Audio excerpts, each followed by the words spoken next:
Hello दोस्तों, आप सभी का स्वागत है हमारे यूट्यूब चैनल एसएससी कोचिंग पे। दोस्तों, आज है 3 दिसंबर और 3 दिसंबर के जितने भी मोस्ट इम्पॉर्टेंट करंट अफेयर के क्वेश्चन होंगे सभी प्रश्न हम लोग करेंगे इसमें। और यह इसमें राष्ट्रीय और अंतर्राष्ट्रीय करंट अफेयर के प्रश्न भी हम लोग देखते हैं। और यह क्लास आपको डेली सुबह 6 बजे आपको मिलती रहेगी। तो चलिए स्टार्ट करते हैं हम लोग आज के करंट अफेयर के क्वेश्चन। ठीक, तो आज का पहला प्रश्न स्टार्ट करते हैं। देखिए, राष्ट्रीय प्रदूषण नियंत्रण दिवस प्रतिवर्ष कब मनाया जाता है? राष्ट्रीय प्रदूषण नियंत्रण दिवस प्रतिवर्ष कब मनाया जाता है? यह आपसे एग्जाम में पूछा जा सकता है। तो आपको बता रहा है कि यह राष्ट्रीय प्रदूषण नियंत्रण दिवस मनाया जाता है 2 दिसंबर को। 2 दिसंबर को मनाया जाता है क्योंकि दो दिसंबर 3 दिसंबर की रात को 1984 में भोपाल गैस त्रासदी हुई थी, जिसमें यूनियन कार्बाइड इसमें गैस जो मिथाइल आइसोसाइनेट गैस इसमें रिसाव के कारण इसमें हजारों लोगों की मौत हुई थी। इसी के जागरूकता के लिए यह दिवस मनाया जाता है 2 दिसंबर को। यह 1984 में घटना हुई थी। 1984 में भोपाल गैस त्रासदी, जो कि 2 दिसंबर के रूप में इसे मनाया जाता है। ठीक है। अगर पूछा जाए 1 दिसंबर को क्या मनाया जाता है, तो यह विश्व एड्स दिवस मनाया जाता है। विश्व एड्स दिवस मनाया जाता है, जो कि यह 1988 से मनाया जाता है। 1988 से पहला विश्व एड्स दिवस मनाया गया। लोगों की जागरूकता के लिए यह एड्स दिवस मनाया जाता है, यह भी आप याद रखिएगा। ठीक ना। चलिए नेक्स्ट क्वेश्चन पे चलते हैं। देखिए, यहाँ पे जो भारत में हर साल जो है 2 दिसंबर को राष्ट्रीय प्रदूषण नियंत्रण दिवस मनाया जाता है।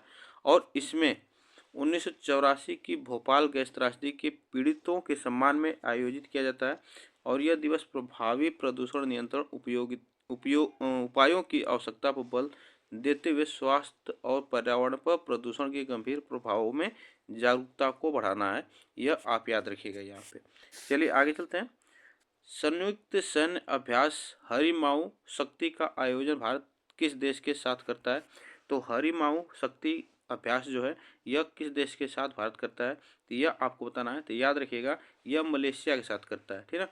हरिमाऊ यह अभ्यास मलेशिया के साथ करता है। और मलेशिया की राजधानी पूछा जाए तो कुआलालंपुर है। ठीक ना।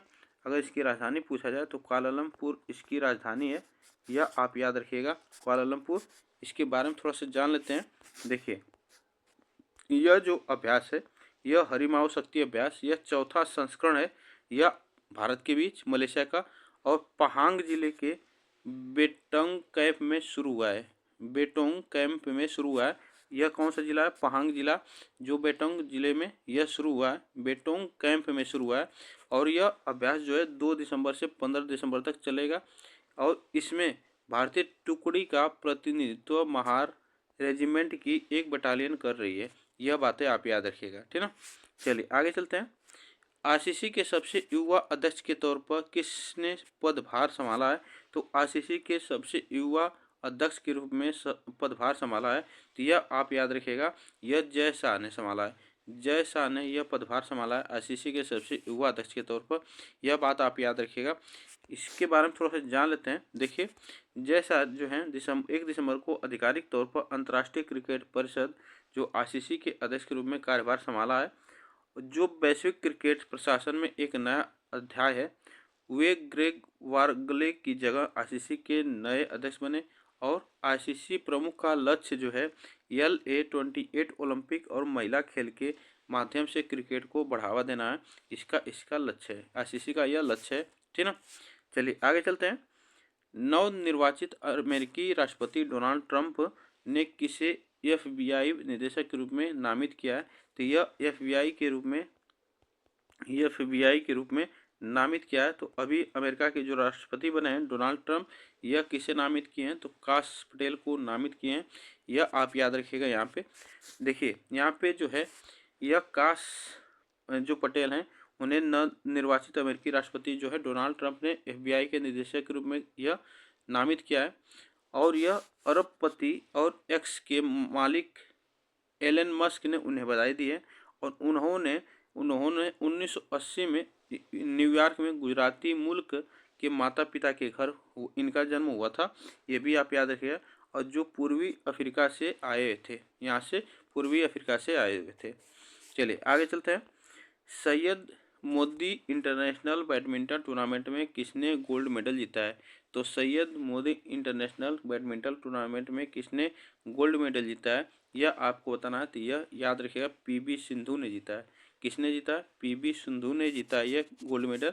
यह आप याद रखिएगा। यहाँ पे देखिए, पीवी सिंधु ने अपने करियर में तीसरी बार Syed Modi international super 3000 badminton tournament में गोल्ड मेडल जीता है, यह आप याद रखिएगा।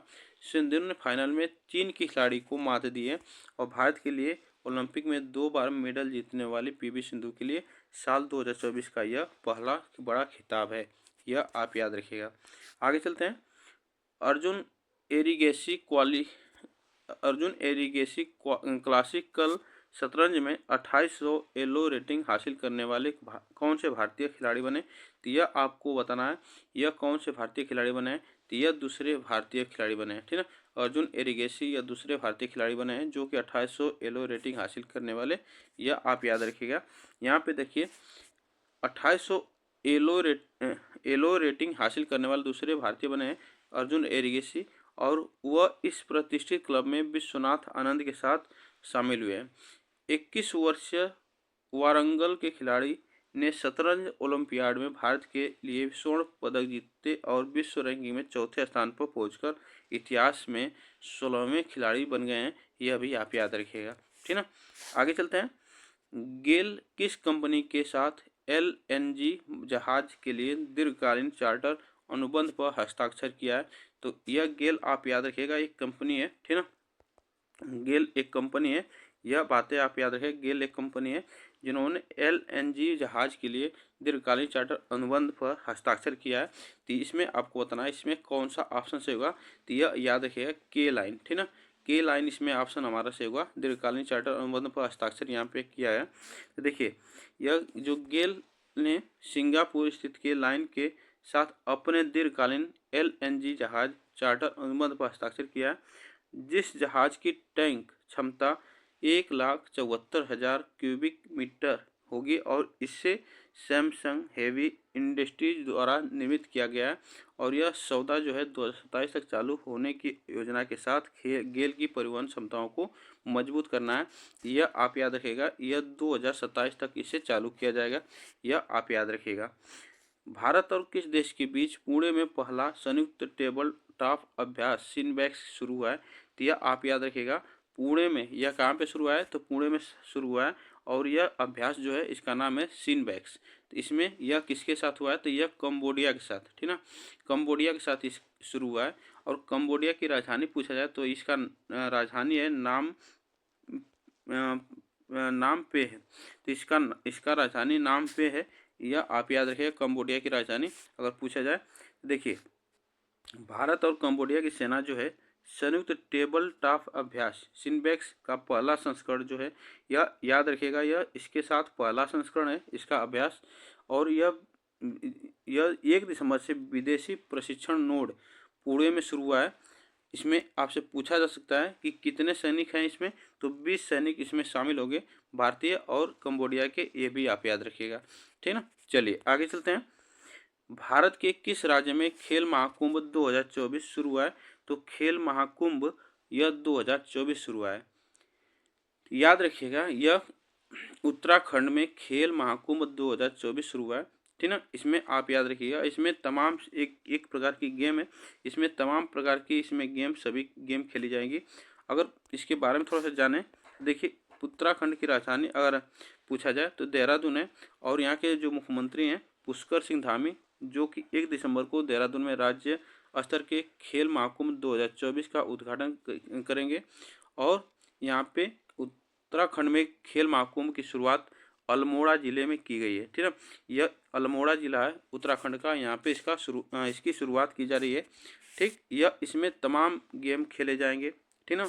बैडमिंटन और से तमाम इसमें हॉकी, इसमें सभी गेम खेले जाएंगे, ये भी आप याद रखिएगा। मरुस्थलीयकरण की रोकथाम के लिए संयुक्त राष्ट्र संधि शामिल देशों का 16वां संस्करण कहाँ शुरू हुआ है? तो यह आपको बताना है। मरुस्थलीयकरण की रोकथाम के लिए 16वां संस्करण यहाँ इसमें शामिल होगा। यह राष्ट्र संधि है, संयुक्त राष्ट्र संधि। यह कहाँ पे शुरू हुआ, याद रखिएगा, यह सऊदी अरब के रियाद में। कहाँ पे, सऊदी अरब के रियाद में यह शुरू हुआ। इसके बारे में थोड़ा सा जानते हैं। देखिए, संयुक्त राष्ट्र संधि एक है, इसमें तमाम शामिल देश हैं, ठीक ना। इसमें जो यह पहली बार पश्चिम एशिया एक महत्वपूर्ण पर्यावरणीय सम्मेलन की मेजबानी कर रहा है और यह सम्मेलन जो है 13 दिसंबर तक चलेगा, ठीक ना। यह 13 दिसंबर तक चलेगा और यह किसके लिए है, तो मरुस्थलीकरण की रोकथाम के लिए यह सम्मेलन किया जा रहा है। तो यह कहाँ पे किया जा रहा है, तो रियाद में किया जा रहा है। यह प्रश्न आपसे पूछा जा सकता है। तो आज के लिए बस हम लोग इतने ही प्रश्न करेंगे और यह क्लास आपको डेली सुबह 6 बजे आपको मिलती है। तो आप लोग वीडियो को एक बार लाइक शेयर जरूर कर दीजिएगा, ठीक है। तो फिर मिलेंगे नेक्स्ट टॉपिक के साथ, तब तक के लिए थैंक यू सो मच आप सभी को।